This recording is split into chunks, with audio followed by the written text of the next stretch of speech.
A large part of my work is with communities. I work a lot with people. And early this year, I was in a session with a bunch of professionals. These were leading HR recruiters, HR professionals, and we were talking about diversity and inclusion. These professionals were very attuned to all the conversations. They said all the right words. And we'd had a lot of conversations on gender as well. So I decided to ask them this question. I asked them, are you a feminist? And instead of asking them to like raise hands or do a multi choice question, I asked them to type their answers on a Google form. The results were quite interesting. Out of a total of 15 people, 14 said no. Just one said yes. But out of the 14, 10 went on to say, no, but we believe in gender equality. Now, this was very confusing for me because honestly, that is the literal definition of who a feminist is. So I showed this to them. I told them what the definition is, that a feminist is someone who believes in the equality of all genders and works for that advancement. And I asked them to redo the poll. I went back to the Google slide question and I told them, input your answers again. Now, out of the 14 that said no, 4 said yes. The remaining 10 still said no and added an explanation saying, we're not the feminist type. And I was like, what is this feminist type? And where is this aversion coming from to associate with the term feminist or anything that is then feminist? And I realized it's a largely media built narrative. The idea that feminists are these angry, screaming, shouting women on the streets, screaming slogans, burning bras, hating men. And while, yes, a lot of feminists have done that, that's not it. There's a lot more to it. And if we actually described feminism as a movement towards gender equality, I know a lot of us would change our minds. Now, feminism as a movement, right, consists of micro protests, of actions we undertake to protest the inequality that exists. So the next time you refuse to laugh at a friend's sexist joke, the next time you are interrupted in a conversation by a man, the next time a teacher calls for boys because of their strength and you take 2 chairs as a and stand strong in her face, you are micro protesting. You are being a feminist. So the question then is, what is it that we're protesting? What is the protest against? The protest is against this system of patriarchy. Now, patriarchy as a term emerged from this Greek word patriarchis, which denotes this system where power is held by the elder males in the family, and the power is then passed down through them. In modern systems, historians and sociologists would describe it as men holding more power and privilege in a certain system. Now, the minute this power is held more by a certain group, that becomes a site for oppression. So then the question is, do we protest this every day, all the time, everywhere? The answer is yes, because patriarchy as a system has permeated everything. The laws, the government, our intimate spaces, schools, institutions, organizations, every aspect of society has patriarchy within it, and hence it becomes necessary for us to protest this through daily micro and macro protests then. Now, our experience of leadership as well is shaped in an extremely gendered system. In fact, some of our earliest understanding of leadership comes from traditionally male forms of authority. And which is why over time, we've realized that we need certain different forms, certain different frameworks of leadership. And one of the forms that we're going to look today is something called feminist leadership.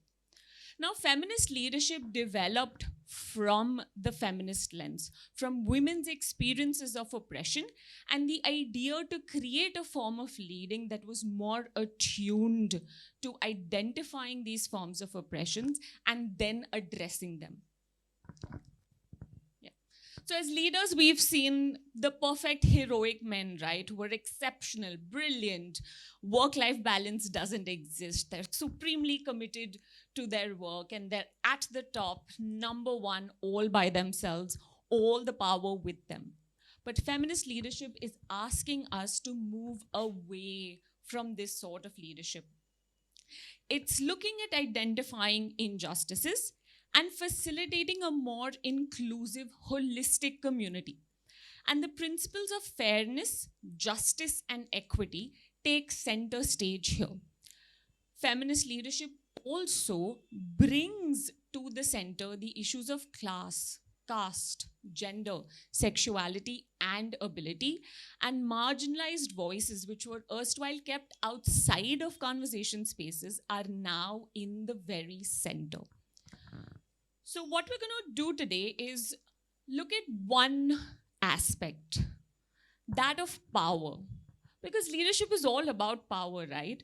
Holding power, exercising power, distributing it, or sharing it, or keeping it with you, right? Power in all its glory is what leadership is about. And traditionally, it has been concentrated with a very small group of people, usually at the very top. Power is not shared at all in traditional forms. Now, before I go on any further, I do, however, want to state this, that power is not a bad concept. It's not bad to have power, to be empowered.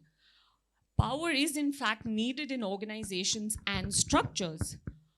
But feminist leadership encourages us to have a greater consciousness of not just our own power, but also of others. And look at moving away from the traditional structures of how power was distributed in these organizations. So what we're going to do today is look at expressions of power. And this is not something that I have come up with. There are brilliant organizations in India doing a lot of work, conceptual work around power, and today I'm heavily borrowing from their work. So we're going to look at 4 different forms of expressing power, and we're going to use a metaphor for that. So let's imagine a chair, okay? And the base of the chair is you can imagine any organization or structure. Let's take society, for example.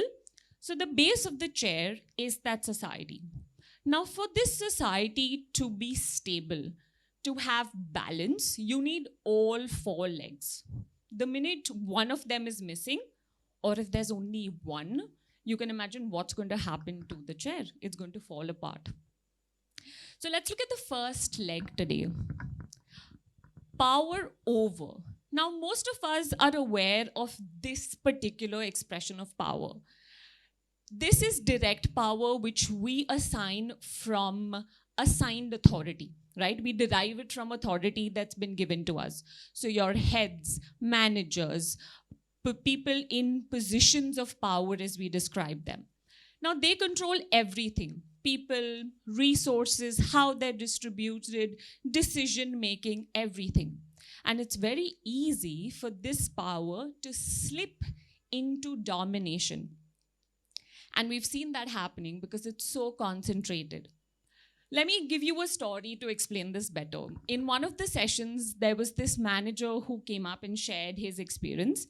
They used to have these weekly client presentations that they do. And he was supervising a team that had both men and women in the group. And there was a team member called Sakshi on that team. Now, they would present to clients every week, and the manager had decided that they'll do these presentations post-lunch so that everybody's had enough time to eat, everyone's well-rested, and they can brainstorm in the morning and do the meetings in the evening. Now, Sakshi was presenting at these client meetings and she was consistently late for a couple of meetings.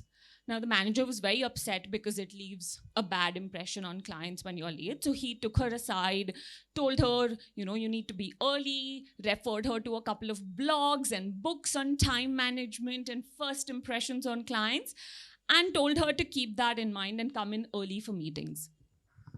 Now, Sakshi was upset about this, but the conversation ended over there. Now, before I tell you what happens next in the story, we're going to look at another form of power, which is power with.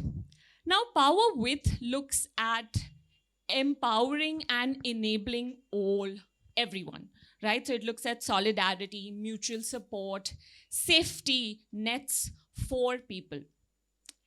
And this power expression is the test whether the leader functions as an independent hero or heroine personality, leaving everyone else behind, or do they actually work with their entire team together? And in case of Sakshi, let's come back to her. Okay, now Sakshi was late because there wasn't an enabling environment in the workplace. Now, this workplace had more men than women in the organization. So they had a washroom for women every 3 floors. The men had a washroom on every floor. So what would happen is during lunch break, the washroom for women would get extremely crowded. So by the time you could finish your business and leave, it would be post-lunch break. And which is why Sakshi was always running to meetings, she was always late, but she had no choice. And within the team, there was no space for her to articulate this concern at all. There was no place for her to share this grievance. And she was also, to be honest, embarrassed to talk about bathroom affairs to her manager. So she kept shut, didn't say anything, no other space to say this at all. So now what has happened is that to truly exercise power with and create enabling environments for team members, we need to understand them. We need to understand their identities. And identities are never single. We all have multiple identities that exist at the same time. And they all intersect with each other. So if you imagine them as rings, they're all intersecting with each other, existing at the same time, shaping and informing each other. So in the case of Sakshi, while she was a team member and an employee at the organization, that intersected with the fact that she was a woman and a minority at the organization, and which is what the manager missed out on, because he saw her as only the employee and the team member, completely eclipsing her other identities.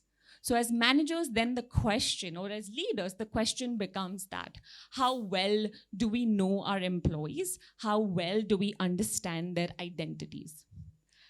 Now, the agency and capacity to act brings us to our next power, which is the power to. So as leaders, we have a lot of power to implement changes, to bring about this transformation and this growth that we want our teams and our projects to experience. But this falls short if we don't actually understand our employees. In fact, it even becomes damaging at some point.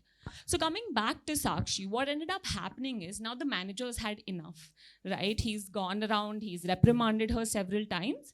Finally, she wrote it down in an email. She couldn't get herself to articulate it. She was too embarrassed. She put it down in an email and sent it to him. Now, the manager empathized with her. He was a nice guy. He understood, and he called her in and told her, he said, actually, look, you don't have to stress about coming late at all. I totally understand your challenges. Take as much time as you want. What we will do now is have the male colleague do the presentation, and you can take over the question and answer if the client has any. And that was it. So what is the issue here?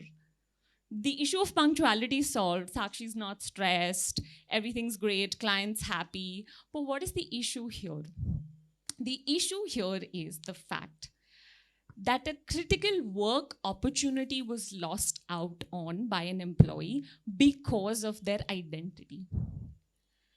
And as professionals in the working environment, I think a lot of us can understand that this is discriminatory, right? So the actual issue of there not being an enabling environment is not addressed at all.